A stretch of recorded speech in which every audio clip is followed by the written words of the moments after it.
continue. Ẹ jẹ́ bá fọkàn ìyàwó látẹ̀wọ́. Ó wà spiritually filled lóòótọ́ nígbà tí ẹ bá ń ké pe Olúwa ní òwúrọ̀ lọ́sàn-án láṣálẹ́ àdúrà ò ní ṣe tiyín tì Ọlọ́run ò ní fi ìwọ àti Temiwunoluwa sílẹ̀. On behalf of who are they prostrating? Appreciate them. Dúpẹ́ lọ́wọ́ wọn.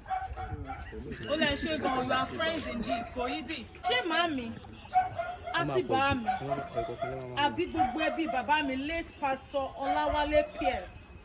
Ṣé àwọn ni wọ́n force ẹ wípé kó o wá fẹ́ ọmọ wa Temiwunoluwa Elizabeth Pierce?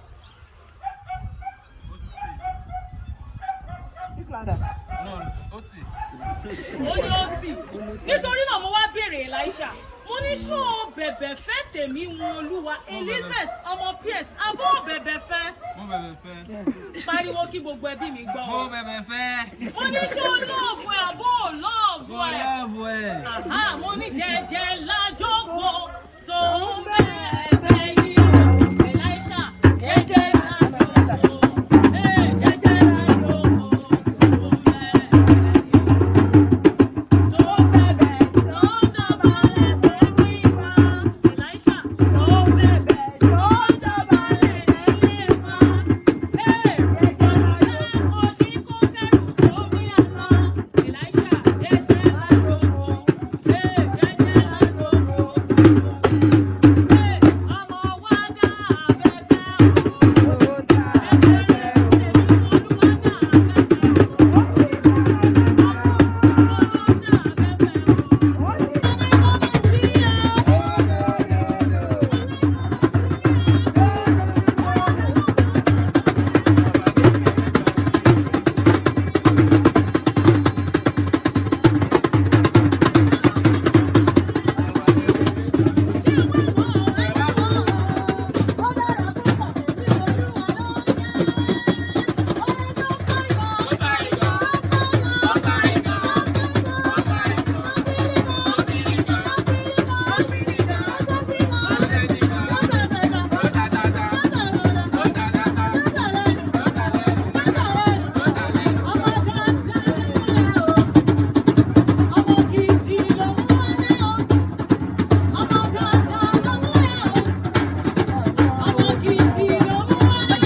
Baba, you want to unveil her?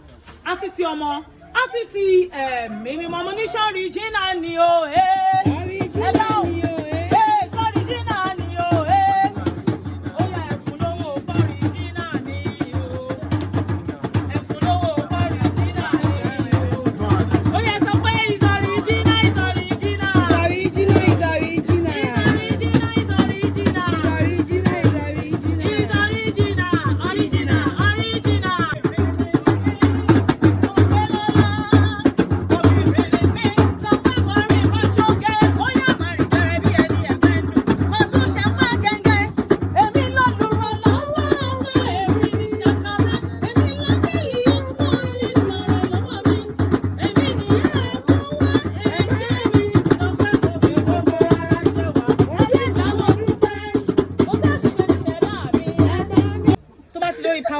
Ọkọ rẹ̀ àwọn lanu ó yá tẹ́wọ́ yẹ sílẹ̀ tẹ́wọ́ yẹ ó yá sọ pé fún mi lọ́wọ́ o ọkọ mi fún mi lọ́wọ́ o ọkọ mi mo fẹ́ lọ sọ́jà mo fẹ́ rẹ̀rọ mo fẹ́ lọ sọ́jà mo fẹ́ rọta jọ̀wọ́ yẹ ọkọ mi o jọ̀wọ́ yẹ ọkọ mi o oníṣàkì ẹ̀dọ̀ arẹ́rọ̀ àti pálá ṣàkì ẹ̀dọ̀ arẹ́rọ̀ àti pálá ó yá bọ́kọ́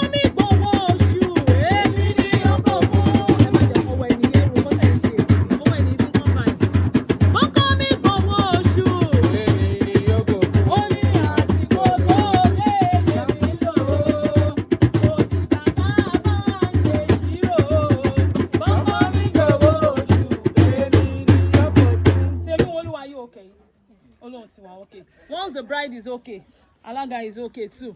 Oyin wọn gbóríṣiríṣi wá ìkorò ní wọlé ayé yìí. Wọ́n gbé bisikíìtì, mọ́mí oyoyo, dádì oyoyo. You shall be fruitful in Jesus' mighty name. Àwọn ọmọ alálùbáránkà tẹ máa bí, tẹ máa fún biscuit sweet, tẹ bá ti ń bọ̀ láti ibi iṣẹ́, Ọlọ́run á pèsè fún yín. Wọ́n gbé ọtí wá lórúkọ Jésù, ọkàn yẹn á balẹ̀. Wọ́n gbé èso wá lórúkọ Jésù, èso ayé yín ò ní rẹ̀ dànù. Mi ò wá mọ̀ èyí tó ń wù ẹ́ láti mú nínú gbogbo tó kọ wa, mo ní wọ́n kó òun púpọ̀ sílẹ̀. Temiwunoluwa èyí ó mú òyìye. Ó yẹ máa gbọ́ bó ṣe ń lọ, bó ṣe ṣú ló mú wa jèrè iyán. Bó ṣe já ló mú wa jèrè ẹ̀gúsí. Bó ṣe so ló mú wa jèrè smoothie. Bíbélì ló mú. Bíbélì ló mú.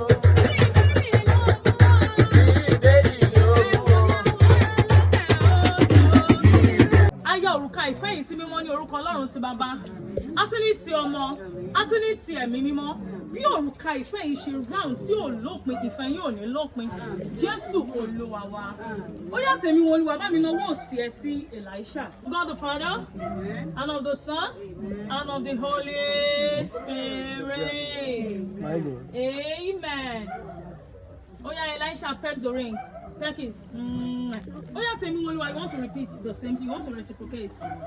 In the name of God the Father, and of the Son, and of the Holy Spirit. Dear, don't rush it. Dear. Elisha, should be okay. All right, Temiwunoluwa, peck it. Oh yeah.